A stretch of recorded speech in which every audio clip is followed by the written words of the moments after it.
Lecture 6 college admission. कदमों की आवाज सुनकर आर्यन सामने की तरफ देखता है कि खुशी एक शॉर्ट्स टी शर्ट में उसके सामने खड़ी हुई थी। दरअसल ये शॉर्ट्सर टी शर्ट सुदेश अंकल ने खुशी को दी थी, क्योंकि फिलहाल खुशी के कोई कपड़े आ रहे थे, इसलिए उन्होंने उसके लिए यह नया ड्रेस मंगा दिया। खुशी ने इस वक्त पिंक कलर की ब्यूटीफुल टी शर्ट और नीचे व्हाइट कलर के शॉर्ट्स पहन रखे थे। आर्यन खुशी को इन कपड़ों में देखकर हैरान रह गया था। खुशी धीमे धीमे कदमों के साथ डाइनिंग टेबल के पास आकर खड़ी हो जाती है। पुनर्जन्म के बाद में वह आर्यन को देख रही थी। आर्यन को देखकर उसके मन में काफी ज्यादा जज्बात उमड़ रहे थे और उसकी आंखों में धीरे धीरे पानी आने लगा था। आर्यन उसके ऐसे एक्सप्रेशन देखकर समझता है कि यह लड़की उसके अपाहिज होने के कारण उसे ऐसा रिएक्शन दे रही है। आर्यन खुशी की तरफ देखकर कहता है, तो जो अब क्या तुम्हें अलग से इनविटेशन देना पड़ेगा बैठने के लिए? खुशी आर्यन की बात सुनकर जल्दी से खुद को नॉर्मल करके आर्यन के पास वाली सीट पर बैठ जाती है। आर्यन सर्वेंट्स को खुशी को भी खाना सर्व करने के लिए कहता है। सर्वत खुशी को भी खाना सर्व करते हैं, लेकिन डॉक्टर के कहे अनुसार आर्यन ने उसके लिए एक हेल्थी सूप बनाने का नुस्खा कहा था, इसलिए उसे एक बोल वेजिटेबल सूप दिया गया था, जिसे देखकर खुशी का मुंह बन जाता है। आर्यन कुछ नहीं करता और चुपचाप अपना खाना खाने लगता। सुदेश जब खुशी का ऐसा चेहरा देखा है तो उसे कहता है, आपके लिए डॉक्टर में यही खाना बताया है, तो आपको यही खाना पड़ेगा मैडम। खुशी सुदेश अंकल की बात सुनकर उनसे कहती है, कोई बात नहीं, मैं के खा लूंगी। आर्यन हैरान था, ये लड़की बिना किसी नाटक के चुपचाप खाना खा रही है। खुशी अच्छे से समझ रही थी कि आर्यन उसे देख रहा है, लेकिन वह बिना किसी रिएक्शन के अपना सूप पी रही थी। थोड़ी देर में दोनों को खाना फिनिश हो जाता है। खुशी आर्यन की तरफ देख रही थी, जो कि डाइनिंग टेबल से जाने वाला था, कि तभी वह बोलती है, हाँ वह मैं अभी कॉलेज में हुई हूँ, क्या तुम अभी कॉलेज में भी हो? खुशी को पता था कि आर्यन का यही रिएक्शन। जरा सुनिए, वो मैं बोल रही थी कि क्या मैं अपना एडमिशन करा सकती हूँ? तभी आर्यन कहता है, क्या तुम अभी पढ़ाई कर रही हो? तभी खुशी कहती है, वह मैं अभी कॉलेज में हुई हूँ, क्या तुम अभी कॉलेज में भी हो? खुशी को पता था कि आर्यन का यही रिएक्शन होगा। खुशी समझ रही थी उसका रिएक्शन, लेकिन इस बार उसे खुद को इतना कामयाब बनाना है कि वह आर्यन के बराबर खड़ी हो सके, क्योंकि पिछली जिंदगी में उसने अपने माँ और बहन की साजिशों के चलते अपनी कॉलेज छोड़ दी थी, जिसकी वजह से उसे काफी सफर करना पड़ा था। आर्यन खुशी की तरफ देखकर कहता है, ठीक है, तुम विक्रम से कह देना, वह तुम्हारा सारा काम करवा देगा। खुशी आर्यन की बात सुनकर अपनी गर्दन हाँ में हिला देती है। आर्यन अपने व्हीलचेयर के साथ वहां से चला जाता है। खुशी सुदेश अंकल की तरफ देखकर कहते हैं, अंकल क्या आप मुझे बता सकते हैं मिस्टर कपूर की पसंदीदा डिशेज क्या है? अंकल सुदेश ये देखकर हैरान थी कि उनके सर की वाइफ, जो कि मात्र 18 साल की भी नहीं है, वह खाना बनाने की बातें कर रही है, वह भी अपने हस्बैंड के लिए। सुदेश अंकल खुशी की तरफ देखकर कहते हैं, इसकी कोई जरूरत नहीं है मैडम, हमारे पास दुनिया की बेस्ट चीफेस है, जो कि बहुत बहुत अच्छा खाना बनाते हैं, आपके किचन में काम करने की कोई जरूरत नहीं है। खुशी जानती थी कि अंकल का जवाब कुछ ऐसा ही होगा, इसलिए वह मैं उनसे कहती है, वह अंकल मैं मिस्टर कपूर को थैंक यू कहना चाहती है, उन्होंने मेरे कॉलेज एडमिशन के लिए हाँ किया। इसलिए सुदेश अंकल ये सुनकर कहते हैं, सर की तो वैसे भी बहुत कम फेवरेट डिश है, लेकिन उन्हें एप्पल पाई बहुत अच्छी लगती है। ये सुनकर खुशी मुस्कुराती है, क्योंकि सच में से पता था कि आर्यन को क्या पसंद है। खुशी मुस्कुराते हुए किचन की तरफ जाने लगती है। तभी सुदेश अंकल कहते हैं, मैडम आप अभी अपने कमरे में जाए, आप सुबह बना दीजिए, वैसे भी काफी रात होने को आई है।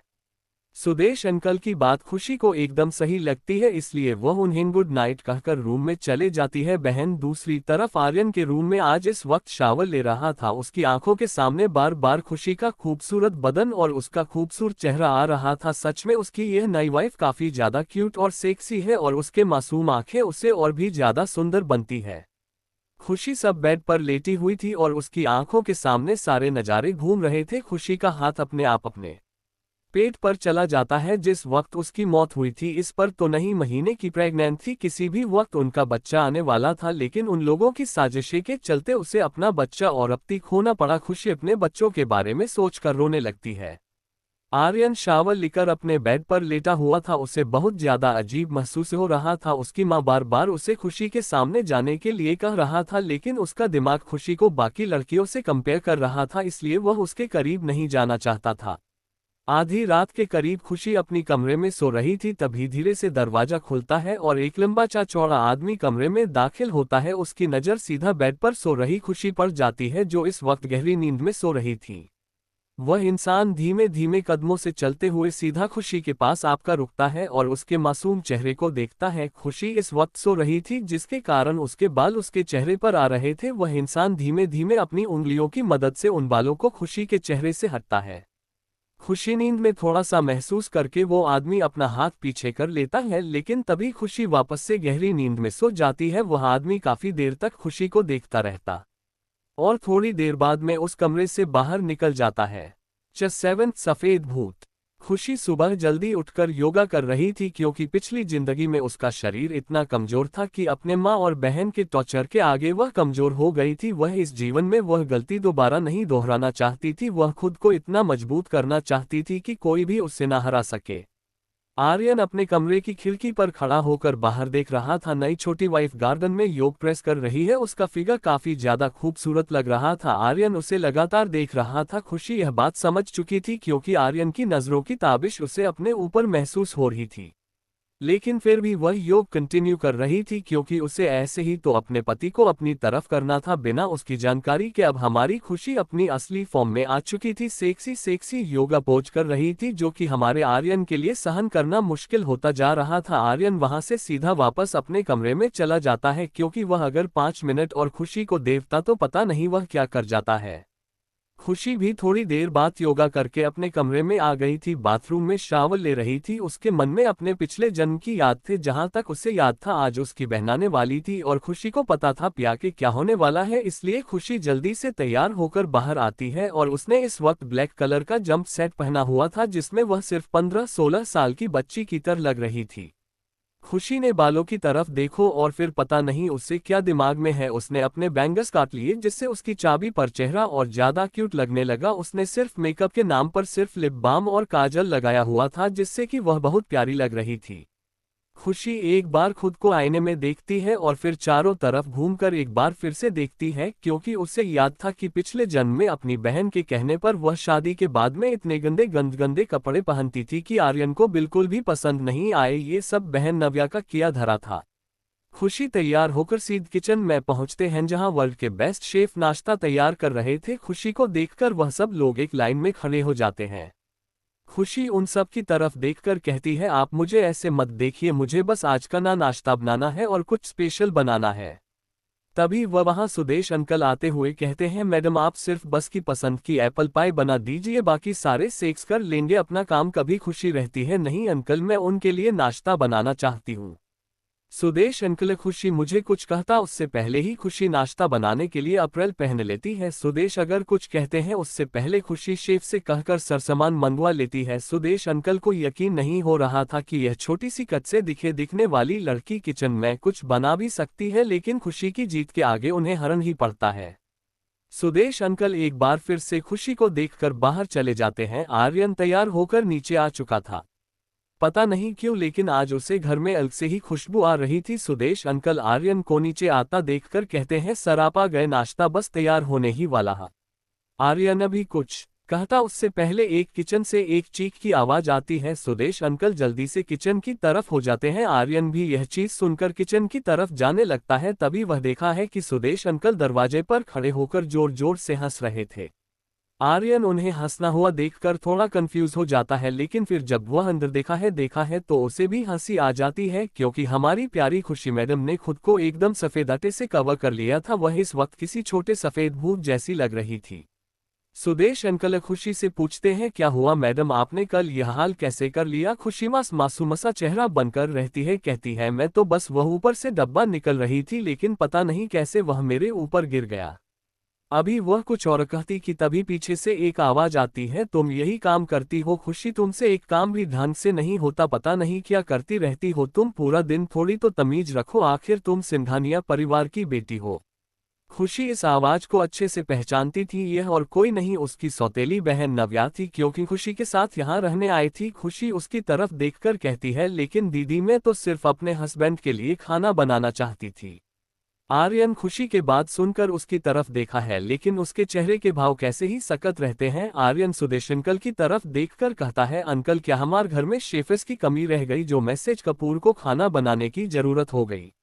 सुदेश अंकल कहते हैं नहीं सर, वह मैडम आपका थैंक यू करने के लिए आपके लिए कुछ बनाना चाहती थी, इसलिए मैंने उन्हें नहीं रोक। नव्या आर्यन की तरफ देखकर सॉरी मिस्टर कपूर, अभी खुशी छोटी है, उसे नहीं पता है सही क्या गलत क्या है, वह क्या है ना। वह बचपन से जिद्दी और गुस्सैल रही है और इस चक्कर में वह काफी कुछ खराब कर देती है। लेकिन आप चिंता मत कीजिए, मेरे पापा ने मुझे खुशी का ध्यान रखने के लिए भेजा है। अब से मैं यहीं रहकर खुशी को अच्छे रहना सिखा दूंगी ताकि वह बड़ी सोसाइटी में अच्छे से फिट हो सके। खुशी नव्या की बात सुनकर गुस्सा हो जाती है और वह उससे कहती है आप मुझे कुछ नहीं सिखाए तो अच्छा है, मैं धीरे धीरे सब सीख जाऊंगी। नक्शा खुशी का इस तरह का जवाब सुनकर गुस्से में आ जाती है। वह खुशी की तरफ देखकर कहती है यह क्या बदतमीज है तुम्हारी बड़ों से बात करने की।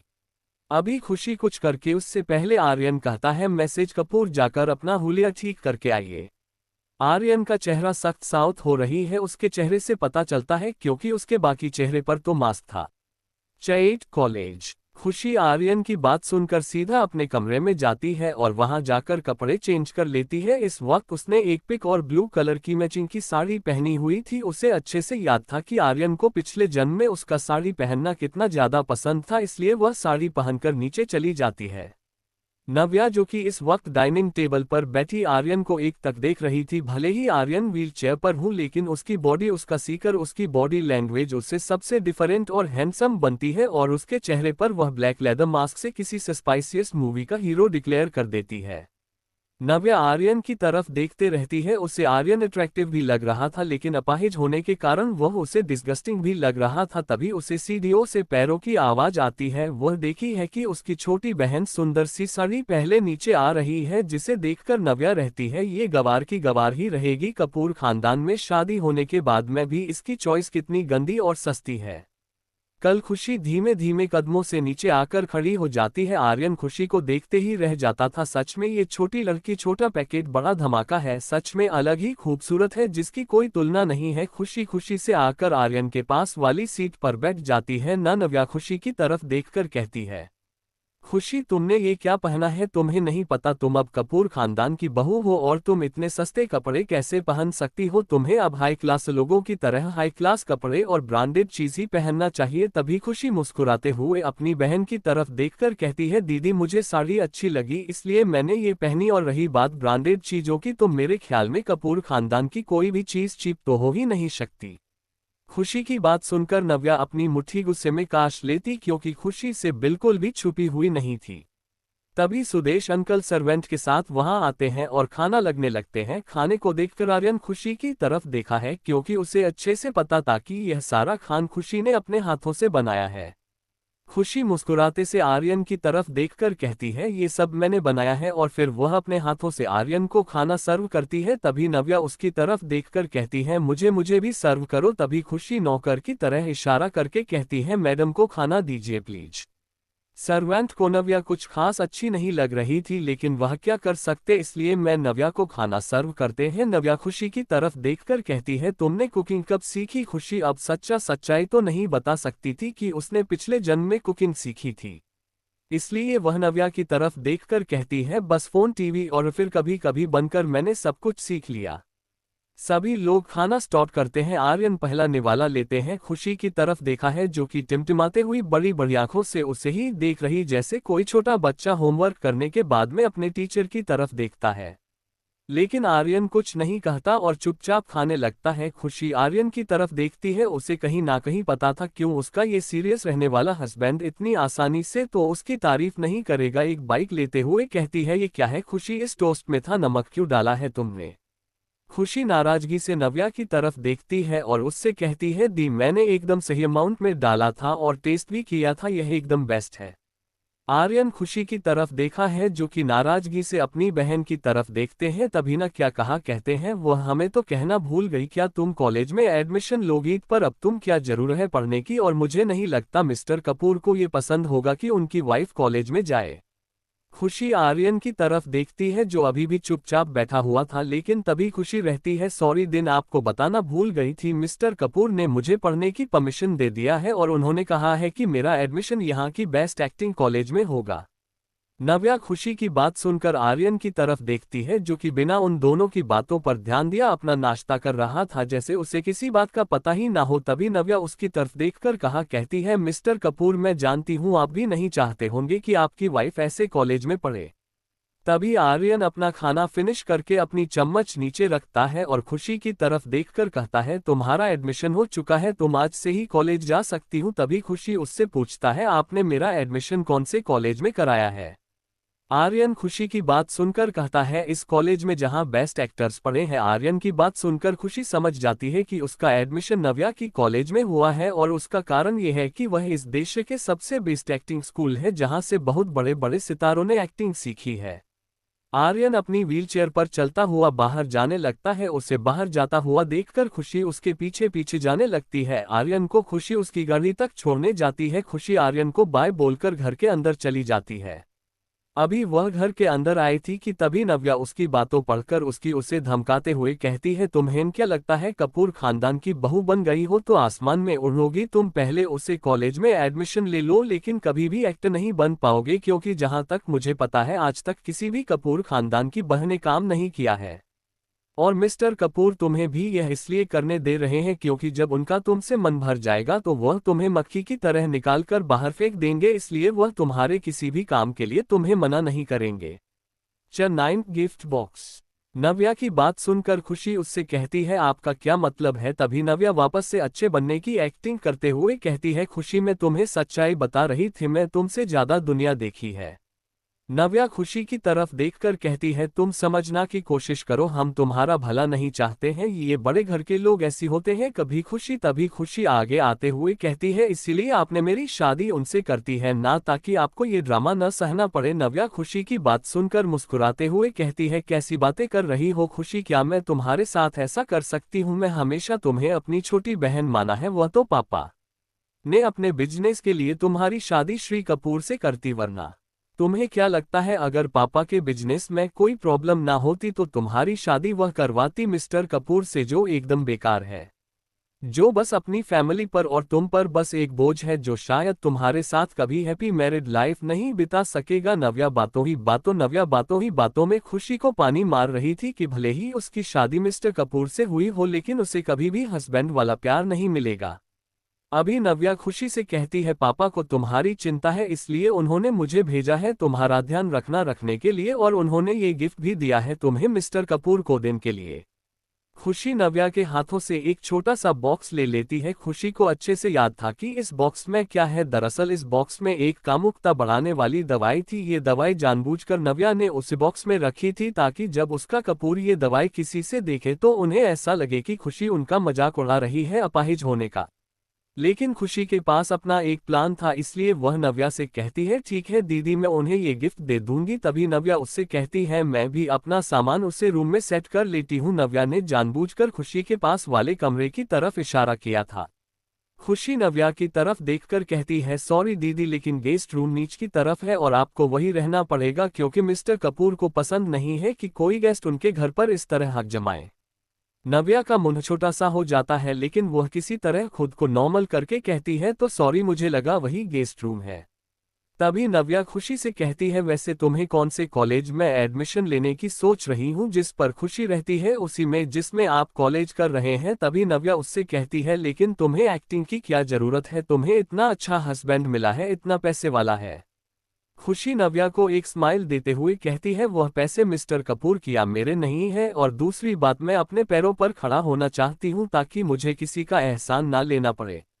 नव्या अपने मन में सोचती है, तुम कितनी भी कोशिश कर लो, लेकिन मैं तुम्हें कभी भी कामयाब नहीं होने दूंगी। तभी खुशी नव्या से कहती है, वैसे दीदी, आपको इस कॉलेज की क्या जरूरत है, आपको तो पहले से इतनी अच्छी एक्टिंग आती है। नव्या को लगता है कि खुशी उसकी तारीफ कर रही है, इसलिए वह खुश होते हुए कहती है, हाँ मुझे पता है, लेकिन फिर भी मैं अपने स्किल को सुधारना चाहती हूँ। अच्छा हुआ तुम भी उसी कॉलेज में एडमिशन ले रही हो, मैं तुम्हें अच्छे से कॉलेज के अंदर एक्टिंग सिखाऊंगी। नव्या के मन में एक बहुत खतरनाक प्लान बना रही थी, लेकिन उसे क्या पता कि खुशी उसका हर प्लान पहले से जानती है।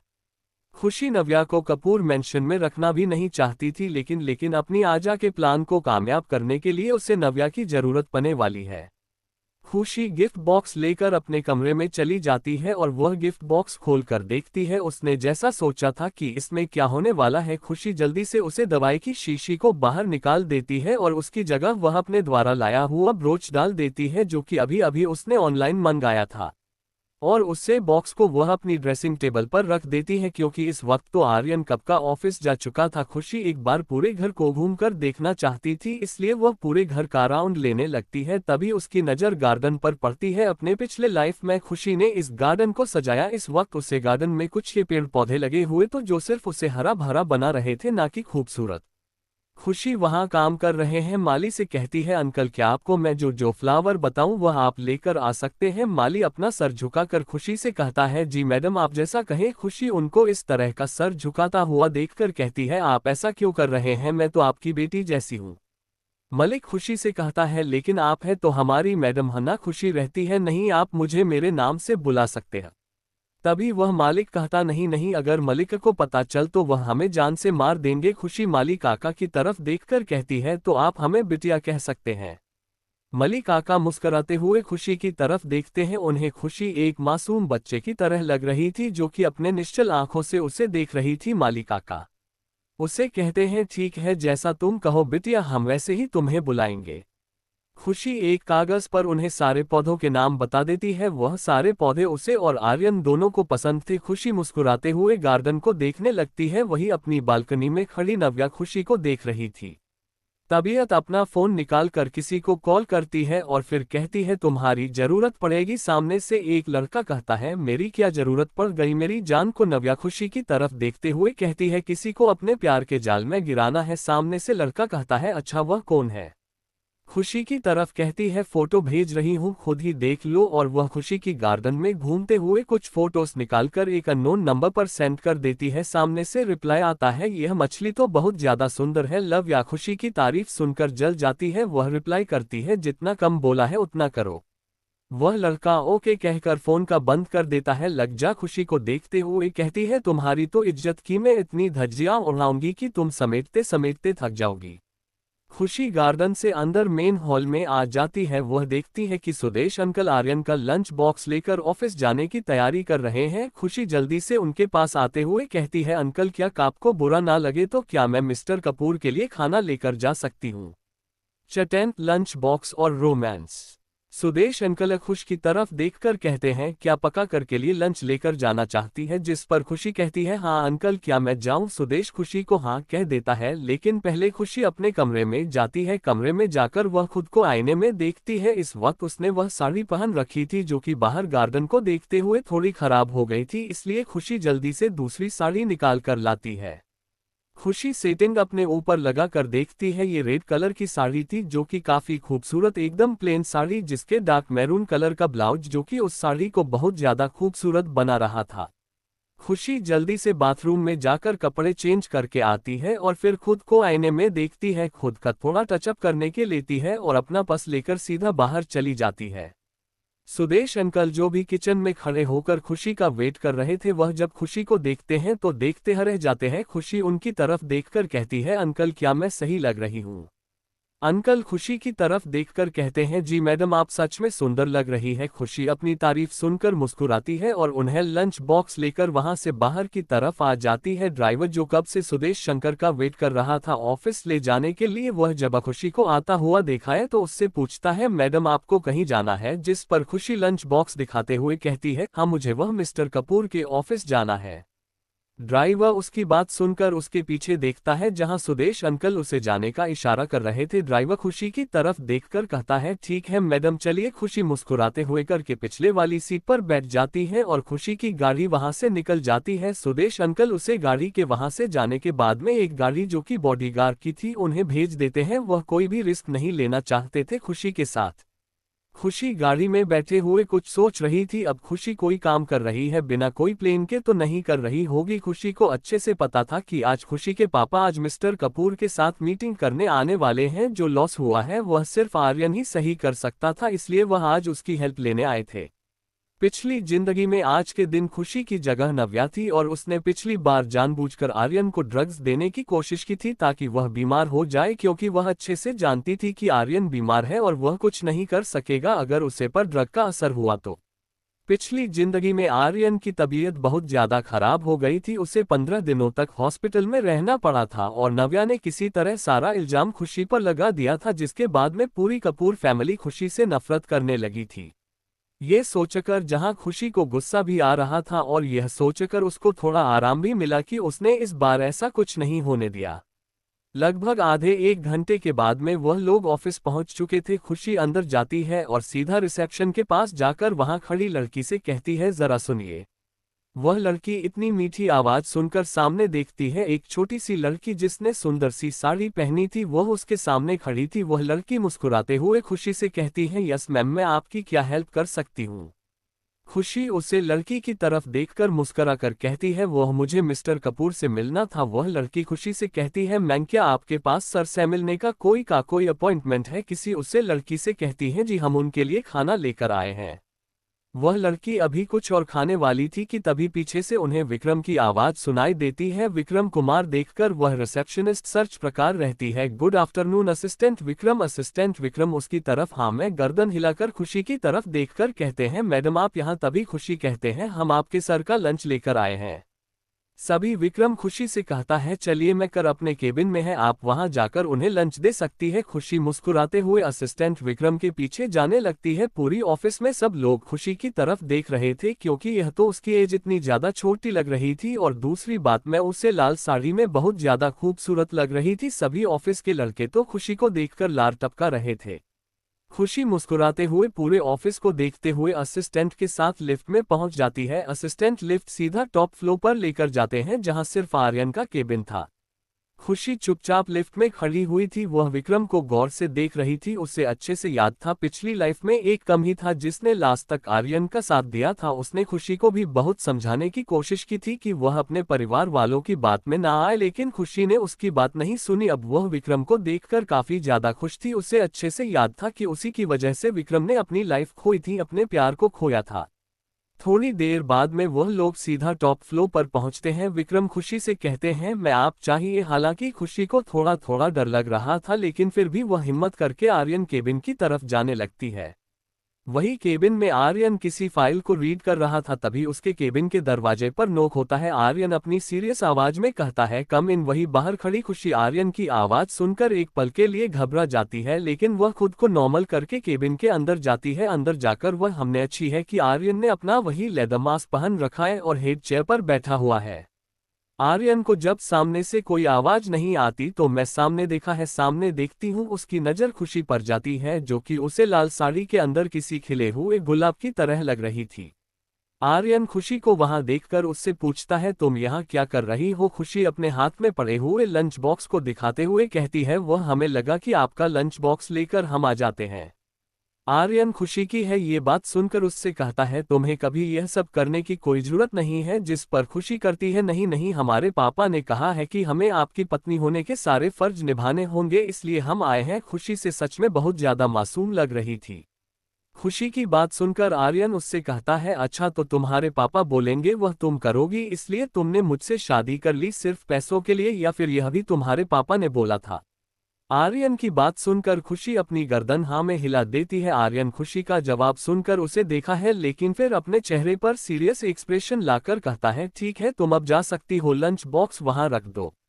खुशी आर्यन के पास सुनकर उसे लंच बॉक्स को टेबल पर रख देती है और फिर आर्यन की तरफ देखकर कहती है, वह अंकल प्ले मुझे कहा है कि जब तक आप अपना लंच पूरा नहीं कर ले तब तक मैं घर ना आऊं। आर्यन खुशी की तरफ धर कर देता है और उसे अपने पास आने का इशारा करता है। खुशी आर्यन की बात समझकर धीरे धीरे इसके पास जाती है। इससे पहले वह कुछ रिएक्शन करती आए उसका हाथ पकड़कर अपनी तरफ खींचता है, लेकिन खुशी समझ नहीं पाती और सीधा उसकी गोद में गिरती है। आर्यन भी खुशी के इस तरह गिरने से हैरान रह गया था। वह उसकी तरफ देखता है, खुशी का चेहरा इस वक्त आर्यन के काफी ज्यादा नजदीक था। खुशी अपना हाथ उठाकर आर्यन के सीने पर रख लेती है। आर्यन से कहती है, वह मैं गलती से गिर गई। आर्यन उसकी तरफ देखकर कहता है,